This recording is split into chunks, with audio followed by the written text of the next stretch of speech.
let's do an exercise. We have 2 more exercises to do, and I want to make sure we do both of them, because the next ones, I think, are really fun. Well, it's fun for me. You may or may not have fun with this. I have a very strange belief in fun. To me, it's fun to shift your awareness and to let go and to see where I'm holding on. The next exercise we're going to focus on is the one on fears and fantasies. As we keep doing this, you've noticed, at least I hope you've noticed, that each one of the different exercises we did has helped really get you to some core things that maybe you haven't seen before. Not just about the goal, but about this particular body-mind mechanism, the one you inhabit or haunt or whatever you do with it. And as you dig in deeper, one of the things that you'll start noticing is both fears about what you believe bad is going to happen if you get the goal. Now, some of that may have already come out as beliefs, but also fantasies. Most of us would prefer to fantasize about the perfect relationship than go through all the work of actually creating one. Most people would rather fantasize about being rich than to have all the responsibility of managing a huge income. Most people would even fantasize, believe it or not, about having the perfect body than to do anything about maintaining ideal health. The mind can picture anything, and it doesn't take a lot of effort. There's no work involved. But the problem with substituting fantasy for creating what you want, well, first of all, there's no problem. If you prefer fantasy, well, most of you already have that. And there's no problem there. You can fantasize all you want. And there's nothing wrong with fantasizing. But what I've noticed is, I call it head banking because probably you've noticed this, it's in the audio program and also in the book. When I first started selling commercial real estate, I was starting way more deals than I was completing.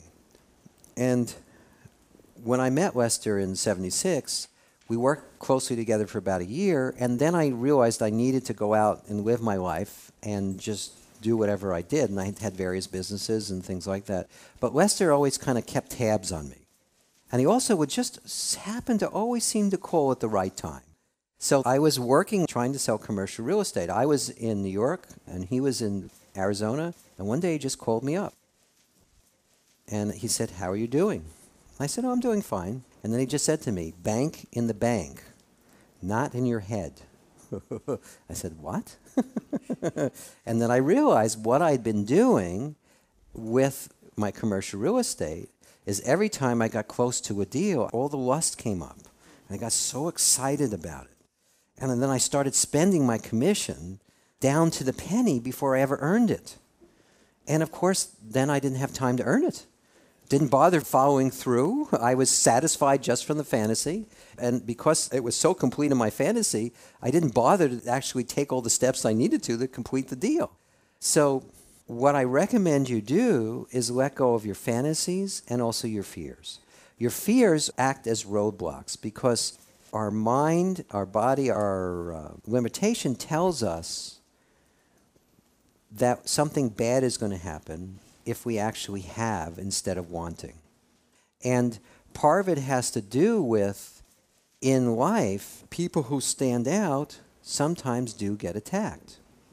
And because of that, most of us are afraid to stand out in our field, in our relationships, in anywhere. But the other thing is, the mind lies to us a lot, in case you haven't noticed. You probably have noticed that this past couple of days. As you've been digging into this, you're probably starting to see some of the lies that your mind has been telling you under the guise of keeping you safe. But what happens is, in my experience, the mind only lies. It tells you you're going to get letting go what you already have from holding on. So often, when you're about to release on a goal to the point where you're actually going to create it, the mind will start saying, if you get this goal, this terrible thing is going to happen. Or if you get this goal, this terrible thing will happen. Or no one will like you anymore, or whatever it is. There's these fears that start to come up to stop you from moving forward. So in this exercise, what we'll be focusing on is the fears that we have about the goal and the fantasies, and letting them both go. So let's do the exercise.